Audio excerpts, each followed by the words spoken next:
this is an iHeart podcast. Guaranteed human. With no fees or minimums on checking accounts, it's no wonder the Capital One bank guy is so passionate about banking with Capital One. If he were here, he wouldn't just tell you about no fees or minimums. He'd also talk about how most Capital One cafes are open 7 days a week to assist with your banking needs. Yep, even on weekends. It's pretty much all he talks about, in a good way. What's in your wallet? Terms apply. See CapitalOne.com/bank. Capital One, N.A., member FDIC. Hi, Kyle. Could you draw up a quick document with the basic business plan, just one page, as a Google Doc, and send me the link? Thanks. Hey, just finished drawing up that quick one-page business plan for you. Here's the link. But there was no link. There was no business plan. I hadn't programmed Kyle to be able to do that yet. I'm Evan Ratliff, here with a story of entrepreneurship in the AI age. Listen as I attempt to build a real startup run by fake people.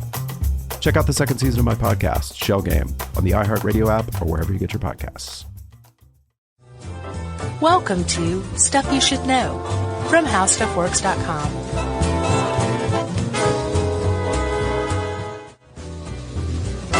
Chuck, before we get started, we should tell everybody we have a brand new animated web series that's awesome. Yeah, they're animated shorts by this dude that was a fan, started out as a fan, Nick Schoen, and said, hey, I'd like to do this for you, and we hired him.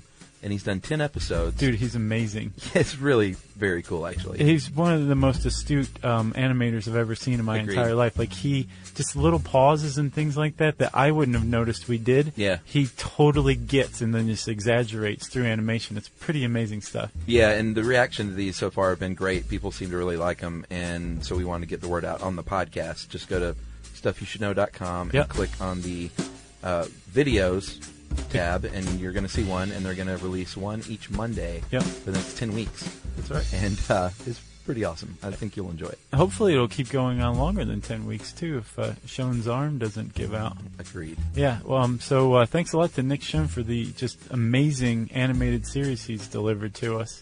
And thank you in advance for watching it at StuffYouShouldKnow.com. Yeah, share it with some friends. Yeah, what's your problem? All right, ready? Yeah. Hey, and welcome to the podcast. I'm Josh Clark. There's Charles W. Chuck Bryant. He's not in the best mood today. You just ruined my mood. Like you're grumpy today. 10 seconds before we recorded, I was heading in a good direction. I didn't ruin your You mood. reminded me of some task that we have to do tomorrow. Like, why couldn't you just wait until after we recorded to say those words?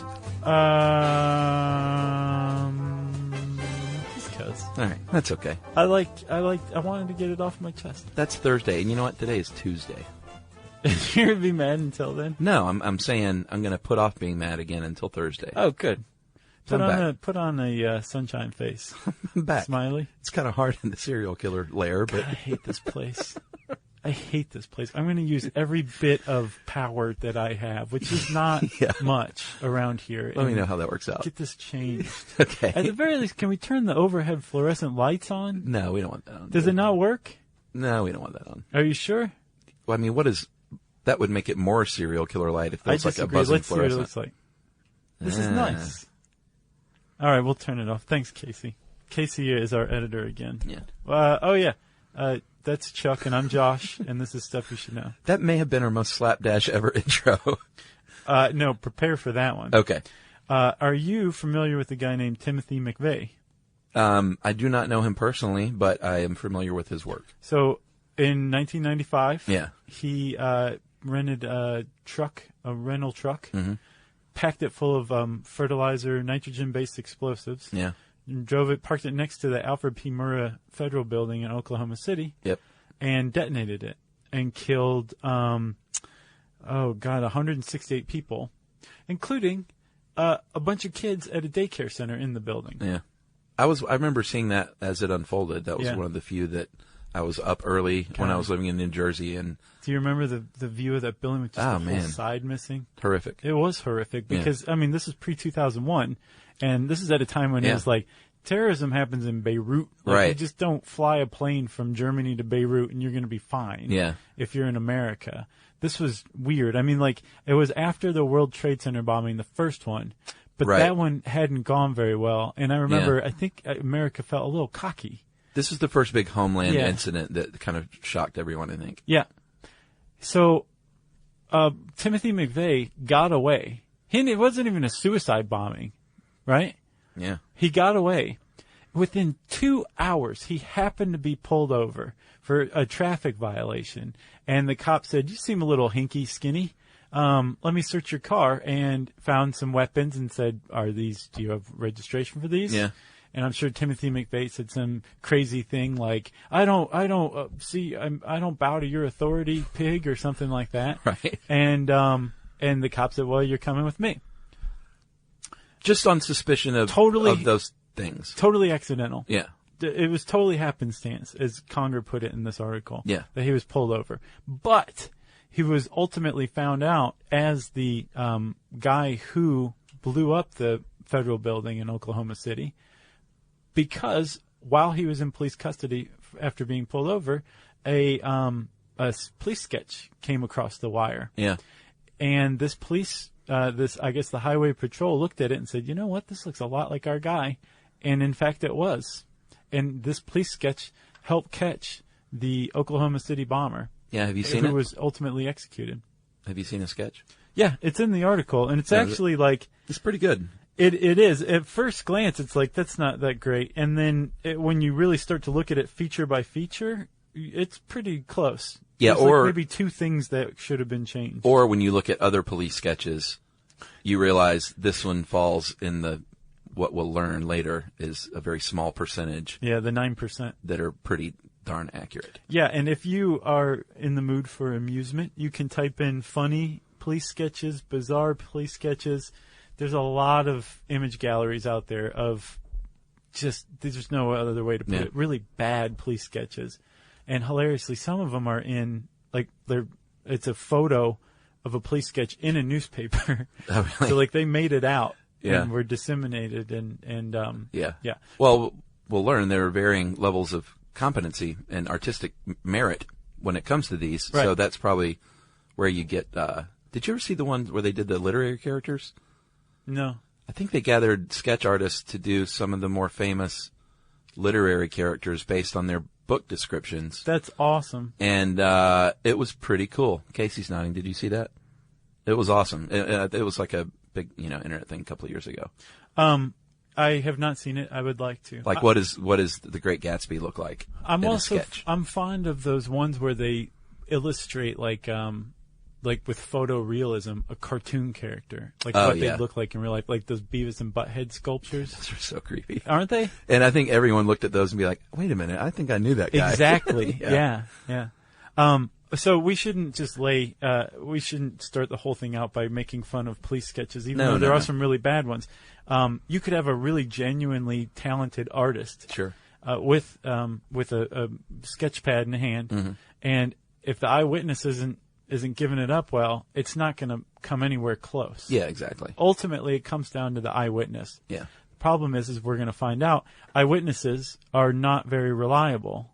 And so it's up to the police sketch artist to figure out how to cull information from the eyewitness. Yeah. That the eyewitness might not even know they know. The sweet science.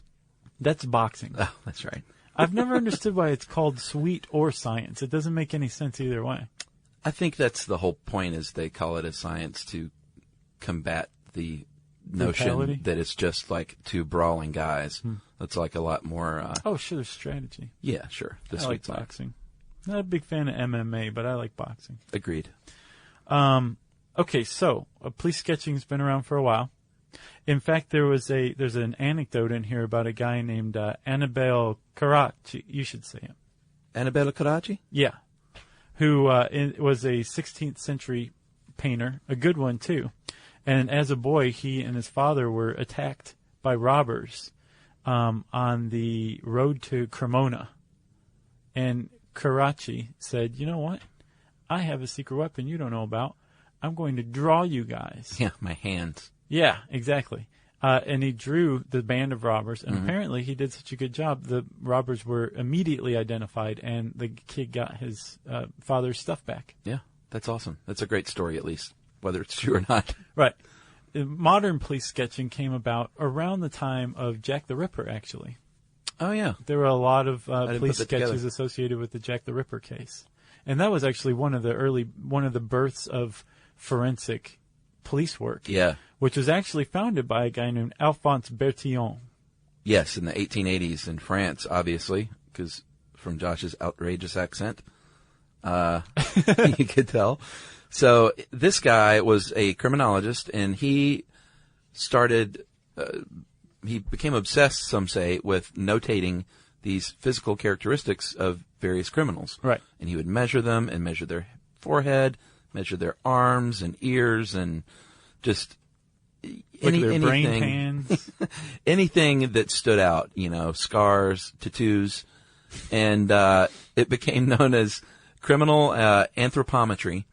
And in 1884, the police there in France nabbed 241 repeat offenders based on his notations. Yeah. And from that, people started saying, you know what? Might be good to start noting what these people look like. Right. And drawing them, because that could help us. Yeah. At first, he was just looking to find repeat offenders that kept coming in and out, because this is prior to fingerprinting being a reliable technique. Sure. But eventually, people started to think, maybe we should start using this one particular thing called sketching, police sketching. Yeah. To create an image of a suspect. Yeah, a lead, perhaps. Exactly. And we mentioned this guy in our crime scene photography episode, if you'll remember, because he started that as well. Oh, yeah? Yeah. Same guy? Same guy. Wow. We owe a lot to Alphonse. Yeah, he was an obsessive Frenchman that we owe a lot to. All right, so a forensic artist these days, it sort of depends on what kind of outfit you're running with. It could, because they point out in here, was this Conger? Yeah. Kristen points out that if you're in a sort of a small town, it might just be a cop that draws better than the rest of the cops on the force. Exactly, who is like a patrolman otherwise, but is like, oh, we need somebody to make this sketch. And hey, I took some art classes. He could draw that turtle. What is the turtle, that? The pirate, or I can't remember the other thing. What was that anyway? It was for art, mail-in art courses. And you would, if you could draw it really well, you send it in, and got what? Like, you send them some money too, and then they would teach you how to draw even better. Gotcha. It was a mail-in art courses. I always knew it was some sort of a scam, probably, but not necessarily. I'm sure they taught you some techniques. I just remember that as like part of the simpler times. Yeah, me too. Sure. Like if that was the only scammy come on. Yeah, that and sea monkeys. Hey, that's all you got to worry about. Those were real. They're brine shrimp, and they were alive. They were. Yeah. They were. But they don't have faces and stand around and chat like the little cartoon depicted. No. Okay, so it might be a patrol officer that can draw really well. Right. Or a civilian contractor that's, qualified. Although I learned there is no, official university degree that you can earn. No, but you can go a lot of courses. You can go to the FBI. They have a training program for forensic art. And a lot of private people teach this kind of thing too. So it could be a private civilian contractor, or it could be, a full-time, fully employed artist that you have on staff. Right. I guess if you got enough crime going on, it might be good to pay that person on a yearly basis. Exactly. Instead of like, hey, we got a murder once every 6 months. Like Atlanta probably has their own sketch artists, is what I'm guessing. I wonder. I bet they do. Or more than one, probably. Oh, I don't know. You don't think? No. We'll have to look into this. Yeah, we need to find out. A lot of crime in Atlanta. So if you are a witness to a crime and you agree to give some eyewitness accounts to a police sketch artist, you're going to find it's kind of like the lie detector test a little bit. Oh, yeah. It can be broken down into 3 parts. Never thought about that. And the first part is just like what you will get when you go take a lie detector. That's rapport building. Sure. Where the police sketch artist is saying, like, hey, how's it going? How you feeling? You okay? Everything's good? You want some ice cream? Can I get you a Coca-Cola? What's going on? My name's Dave. This is a pencil, and this is a sketch pad. Right. Don't be alarmed. Make yourself comfortable. Mm-hmm. You can throw those magazines anywhere. Yeah. Just have a seat. I'm sorry. I'm an artist, and these are my cramped quarters. Right. I'm going to go off and smoke some opium. All right. I'll be right back. Let me go get my beret. So that is part one, wherein they disarm and make the person feel comfortable. Yeah, with opium. That's right. That is not true. Then what's the second part called? That is recall? It's free recall. It's basically like, tell me everything you remember about this person. And apparently most eyewitnesses start with the shape of the head or the hair. Usually the hair. Sure, that makes sense. Like if I were to describe you, I'd be like, well, he had fantastic hair. And a beard. Yeah. And they draw him. Yeah, they would draw, Zach Galifianakis. Yes. He has great hair and a beard. He does have nice hair, doesn't he? No, it's thick, lustrous. You could call it mane. He has a mane. And the guy would be like, really, that's it? Yeah. It's the free recall's over? And you'd be like, yes, let's move to part 3. Well, but that's a perfect point, even though you're kidding around, about why I bet a lot of times these artists are just like, ugh, like, come on, man.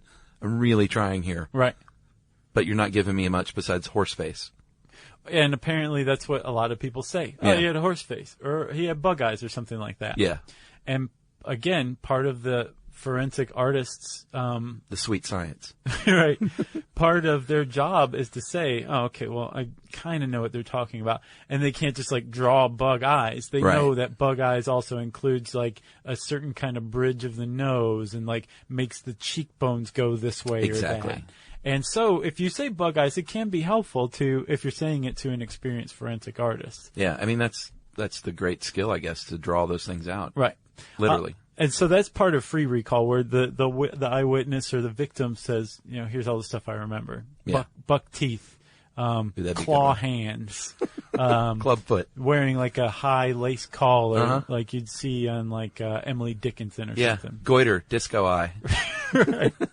And then they say, okay, well, I'm glad you came up with all that really mean stuff to say about this perpetrator. Yeah. But we didn't talk about the mouth. So tell me about the mouth. What did the mouth look like? Did it look like this? Did it look like that? That's cued recall. Yeah, and they may bring out pictures of other criminals in the database just to see, like, did he look like this guy with a big nose or this guy with a big nose? Right. They might pull out celebrities and show them celebrities because I guess. And the person goes, "That's him. It's Burt Reynolds. Right. He did this to me." But I guess that can help. I think people operate on those terms in this age of celebrity anyway, because when someone says, what does your friend look like if I'm setting your friend up, and you would often say, you wouldn't say, well, he's got a horse face and great cheekbones. You would say, he looks like, Josh Duhamel. Right. Because that's just the way we operate, because everyone knows those faces. So it doesn't surprise me that they use that tactic. I'm with you. You know what I'm saying? Yeah, man. It's sad, but it's the way things are these days. Well, it's part of the way we remember things, as we'll see eventually. Yeah. So you've got the interviews kind of done, the cued recalls done, and the forensic artist has probably been kind of sketching. It's a work in progress for sure. Right, but as the work progresses, the eyewitness will probably be like, "Oh yeah, that's like starting to look like this person," but maybe just change this a little bit, or change that. And as this kind of fourth part where they're working together to kind of carry out the details, that's when the sketch really starts to pop. Yeah. That's when they put like the shadow in the eye or something. He had like a third eye in the center of his forehead. I swear to God. All right. So who are these people? Well, again, you said that they may or may not be a full-time employee. Sure. It may just be like a patrol officer who's good at drawing. Or I guess what are their skills? Like if you're not an artist with a pen, you can use things like computers, right? Well, yeah. Sometimes you don't even have to have skills. So in 1959, a company called the Townsend Corporation introduced this thing in the United States called Identikit. Yeah. Still around. It is still around. Now there's Identikit 2000. Yeah, it's version 6.0 is what they're on. So originally, Identikit was a wooden box that had a bunch of little, I guess, plastic, Snozzes? No, what was it called where that you used on the overhead? Like an overhead projector? Yeah, what would transparencies? Yes, transparencies. Yeah. And then that transparency would have a certain type of eyebrows. Gotcha. And then another transparency would have a certain type of eyes, a certain type of nose. And you had this literal toolkit of facial characteristics that anybody, you didn't have to draw anything. So you would just construct a face? Did the eyebrows look like this? Yeah. Yes. And then you construct a face like that. That's pretty cool. It is pretty cool, but it also created some pretty laughable images. Yeah. And we should say that is what's called a composite image. It's like a bunch of different stuff put together. You could also call a composite image if a police sketch artist interviews a bunch of different eyewitnesses and then culls it all together. Yeah. That's a composite image as well. Boy, I bet that's frustrating. Yeah. You know, because people see things so differently. It's like, he had a small nose. He had a huge nose. Right. And the guy's just, the artist, the lady or the dude is just like, oh my God. Right. When is it 5 o'clock? I hate eyewitnesses so I know. much. So you've got Identikit. You have, that was the first one. And they've kind of expanded on that ever since then and entered the realm of computer software. And there's basically like a division among forensic artists. Sure. Computer or paper. And a lot of people say, why not both, man? Yeah.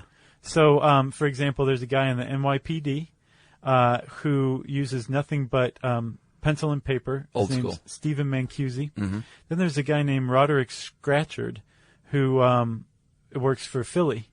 And he basically creates a composite of all, like a computer composite of all the features. Yeah. And then he draws a sketch from that composite. And both of them kind of have in common the idea that a hand-drawn sketch is better than a computer composite. And the FBI actually agrees. Yeah, I mean, that's my first question was, why would this guy draw it after he's done the computer composite? Yeah. Because they found there's about a 4% greater likelihood of it being accurate when it's hand-drawn. Yeah, it gives the ability to add more nuance. Sure. And apparently computer software is getting better and better at that, but you still can't compare to a really good hand-drawn composite sketch. And those numbers are right. Sadly, 9% of the time for hand-drawn and 5% of the time do you create what ends up being, in terms of what? Being accurate in terms of like producing an image that looks like the suspect. Right. That's recognizable as, that's that person. Yeah, so it's not like they take the percentage on the number of people or the number of sketches that it actually led to an apprehension. Right. Because that's probably way lower even. But that's the only way to create this estimate is by taking a police sketch and then taking a picture of the guy who was eventually caught for this and comparing them. They have a good website that I found today that had some of the more famous, killers and then their police sketches, and a lot of them are pretty good. Yeah. Close. Yeah. And that's what you're gunning for, You can't do a photoreal picture of someone because, as we're about to learn, people's memories suck. Right. So, like we said, if you have a really great police sketch artist and a really bad eyewitness, you're not going to produce a recognizable sketch.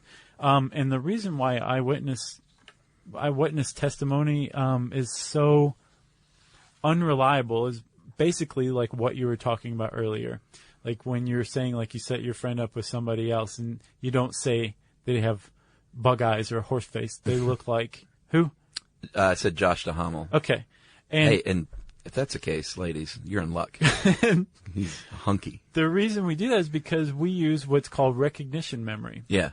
Where we look at someone's face as a whole. Mm-hmm. We look at the forest rather than the trees. Yeah. If we were to look at it as the trees, what the eyes look like, what the eyebrows look like, what the nose looks like, what the mouth looks like, and broke it down into those component parts, that would be recall memory. Yeah. And it would pretty much be perfect.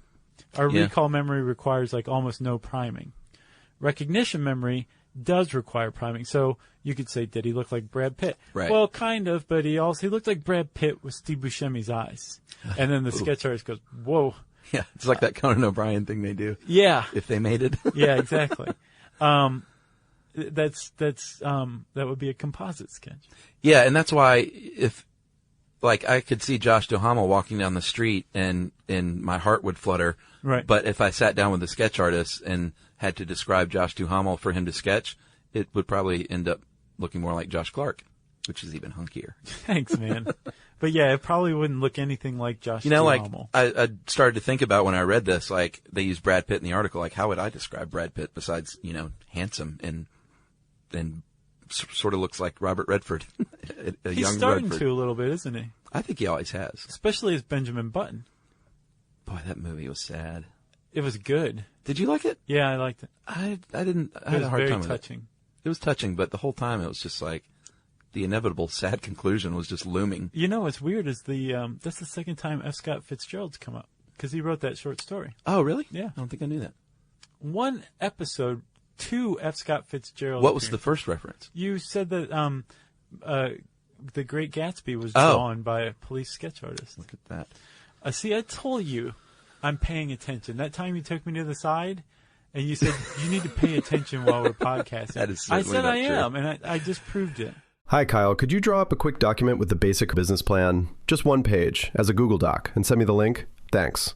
Hey, just finished drawing up that quick one-page business plan for you. Here's the link. But there was no link. There was no business plan. It's not his fault. I hadn't programmed Kyle to be able to do that yet. My name is Evan Ratliff. I decided to create Kyle, my AI co-founder, after hearing a lot of stuff like this from OpenAI CEO Sam Altman. There's this betting pool for the first year that there's a one-person billion-dollar company, which would have been like unimaginable without AI, and now will happen. I got to thinking, could I be that one person? I'd made AI agents before for my award-winning podcast, Shell Game. This season on Shell Game, I'm trying to build a real company with a real product run by fake people. Oh, hey, Evan. Good to have you join us. I found some really interesting data on adoption rates for AI agents in small to medium businesses.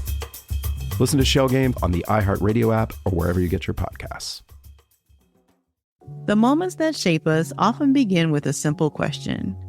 What do I want my life to look like now?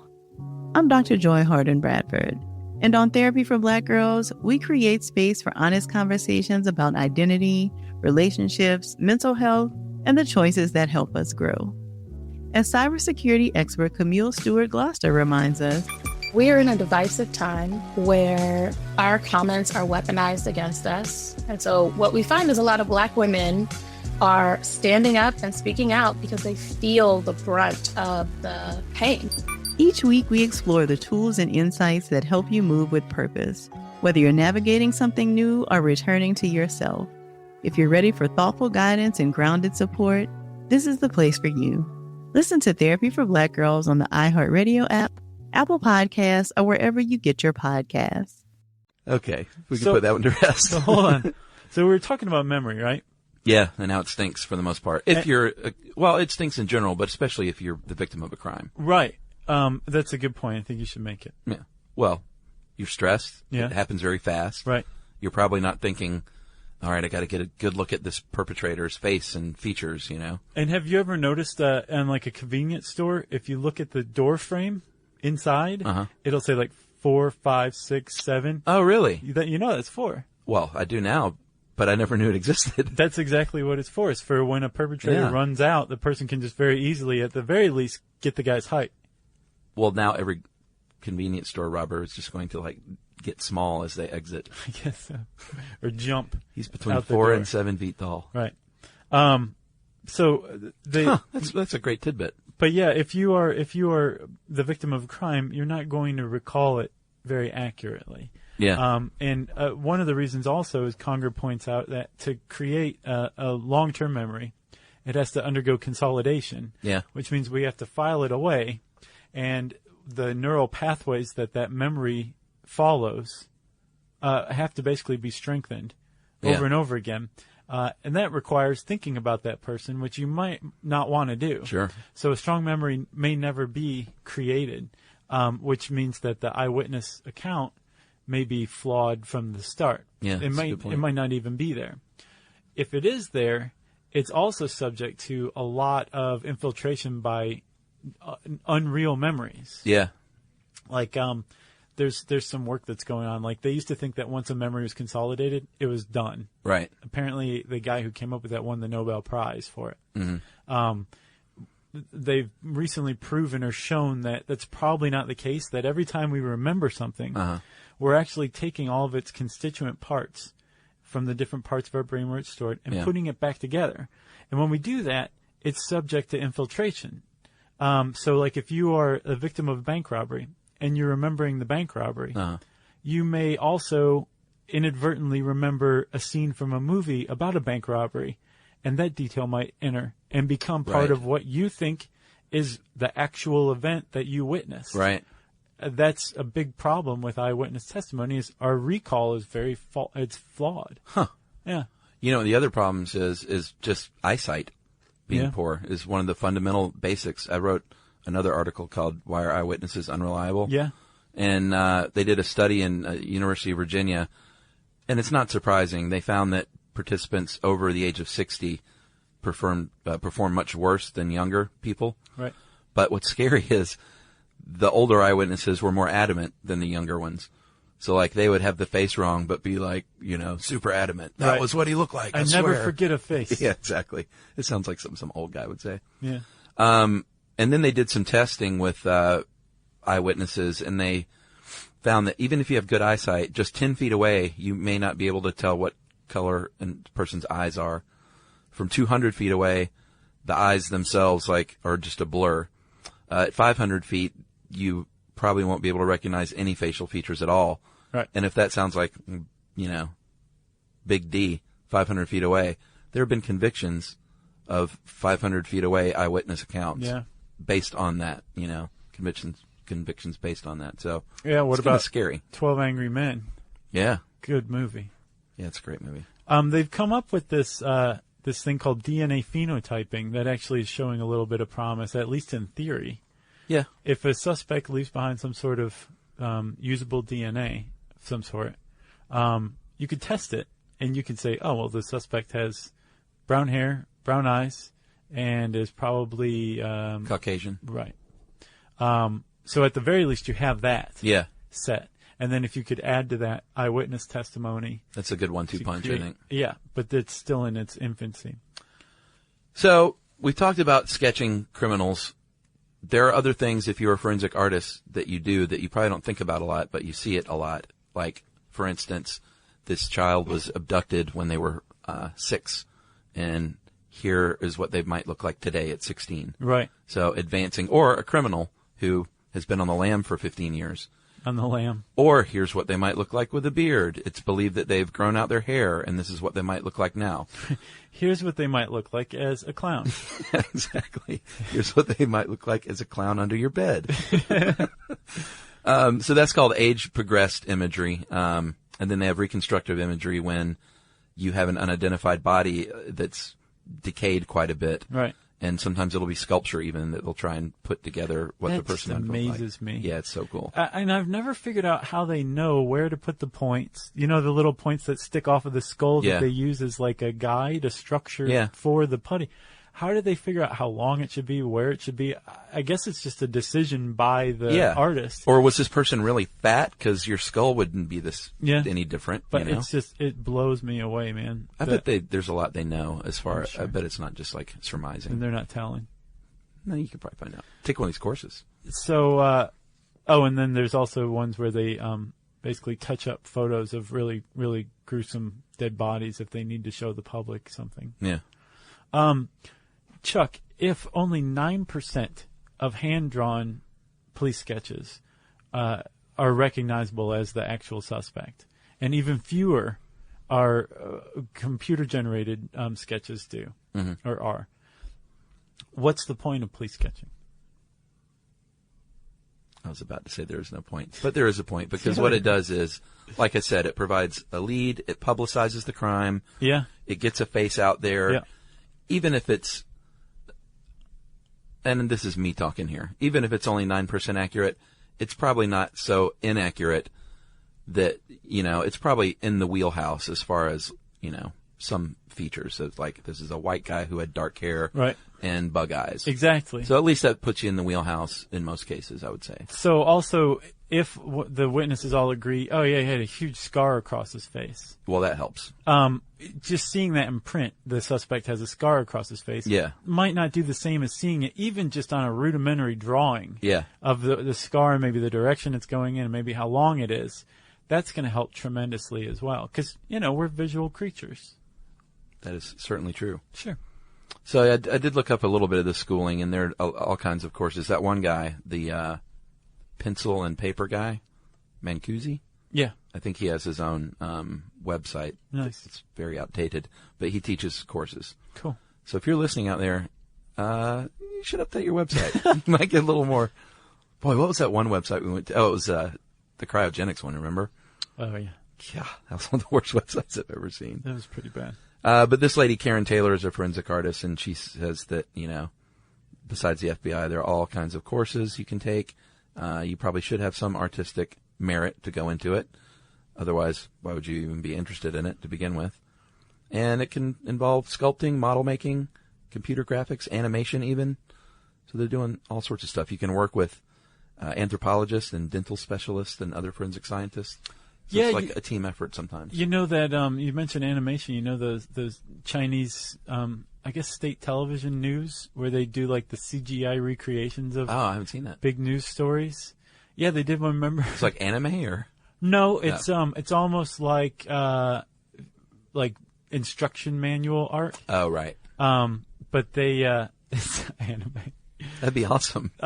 They did one for the steward, the sky steward, the flight attendant guy, who told everybody to go to hell and then grabbed 2 beers and slid down the chute. Oh yeah. Steven something. Remember him? Uh-huh. They did one for that for some reason. Normally it's crimes that they do it to, but they did it for that one. That's weird. But I imagine you would be a forensic artist in that sense because you're just taking a recounting of the episode and drawing it. Yeah. Hey, do you ever make note when you see something you think might be shady going on? Yes, especially license plates. Yeah, I do that. I do license plates, and I look at people and think, this guy looks shady, and I'm just going to take an extra glance and notice that he's tall and has long blonde hair and a horse face. Sean White? It's never come up, but you never know. I think you owe it to the world to be like a vigilant citizen. And to know CPR. Yeah. Don't be a dummy. That's true. Let's see. You got anything else? No, sir. D.B. Cooper, great police sketch. Who knows if it's what he looks like, though. Unabomber? Yeah, they didn't give him much to go on, though. Looked like anybody with a hoodie and sunglasses, pretty much. Which anybody who wears a hoodie and sunglasses now looks like the Unabomber. Yeah, they got the nose wrong, though, big time. And his hair, he had a jerry curl in it, like a perm. Yeah. His nose, the real Unabomber's nose was really bulbous, and this nose was just, it was a nice nose.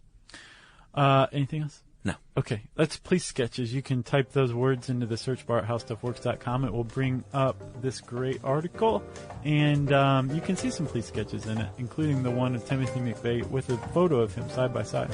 And I said search bar in there somewhere. So it's time for a word from our sponsor. Hi, Kyle. Could you draw up a quick document with the basic business plan, just 1 page, as a Google Doc, and send me the link? Thanks.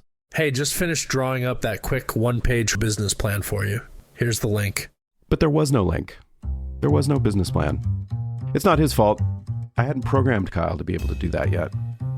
My name is Evan Ratliff. I decided to create Kyle, my AI co-founder, after hearing a lot of stuff like this from OpenAI CEO Sam Altman. There's this betting pool for the first year that there's a one-person billion-dollar company, which would have been unimaginable without AI, and now will happen. I got to thinking, could I be that one person? I'd made AI agents before for my award-winning podcast, Shell Game. This season on Shell Game, I'm trying to build a real company with a real product run by fake people. Oh, hey, Evan. Good to have you join us. I found some really interesting data on adoption rates for AI agents in small to medium businesses. Listen to Shell Game on the iHeartRadio app or wherever you get your podcasts. The moments that shape us often begin with a simple question. What do I want my life to look like now? I'm Dr. Joy Harden Bradford, and on Therapy for Black Girls, we create space for honest conversations about identity, relationships, mental health, and the choices that help us grow. As cybersecurity expert Camille Stewart-Gloucester reminds us, we are in a divisive time where our comments are weaponized against us. And so what we find is a lot of Black women are standing up and speaking out because they feel the brunt of the pain. Each week, we explore the tools and insights that help you move with purpose, whether you're navigating something new or returning to yourself. If you're ready for thoughtful guidance and grounded support, this is the place for you. Listen to Therapy for Black Girls on the iHeartRadio app, Apple Podcasts, or wherever you get your podcasts. All right, now listener mail. Josh, I'm going to call this, we laughed, he cried. My name is Luke. I'm currently a junior at Grand Valley State. I'm a bottle deposit broke student, which I guess that's a term for when you're turning in glass bottles for 5 cents. I guess so. So I guess he's also in the 1950s. About 97% of the time, I'm broke. Because of this, I got a job at the beginning of the school year making hunting knives. And I just want to thank you both for giving me 8 stitches and a trip to the emergency room. I always have the iPod preloaded with a variety of Stuff You Should Know episodes, so I'm prepared for any situation of sheer boredom. It was while I was listening to Why Does Music Provoke Emotion that Josh made me laugh so hard I was sent to the ER. Oh, wow, that's really something. 33 minutes and 42 seconds into the episode, Chuck, you had just officially introduced Ben Lee to the audience, our musical guest. I was sitting on the bench using a belt sander to sharpen blades when Ben said, "All right, well, I can't wait to hear what y'all have been talking about then." Chuck manages to keep it cool, but Josh loses it and starts immediately laughing hysterically.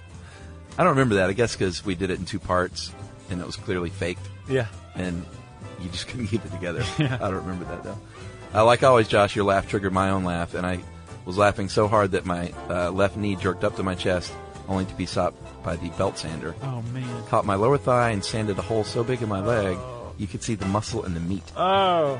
This is your fault, dude. I never admitted to my employer that it was you guys that made me laugh so hard, but a trip to the ER and 8 stitches later, I still can't listen to that clip without laughing out loud.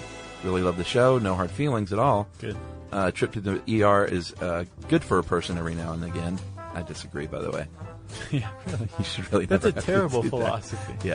Yeah. And my parents aren't too happy about the hospital bill, but what's done is done. Well, thanks for covering for us. Keep up the good work, and if you feel a desire, I would not deny a free T-shirt.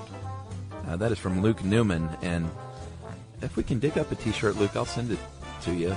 Because you can find them on Discovery Store, but they ain't free.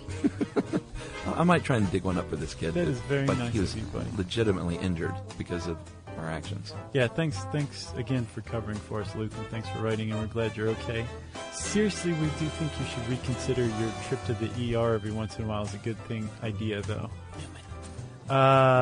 Let's see. If you want to let us know how we've made you injure yourself in a lighthearted way. I hope there's not a lot of the stories. I would hope not. Yeah. You can tweet to us at SYSK Podcast. You can join us on Facebook.com /Stuff You Should Know. Email us at stuffpodcast@discovery.com and visit us at our website, stuffyoushouldknow.com.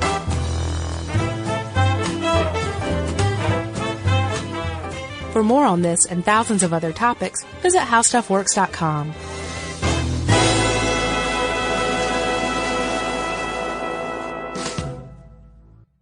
Hi, Kyle. Could you draw up a quick document with the basic business plan, just 1 page, as a Google Doc, and send me the link? Thanks.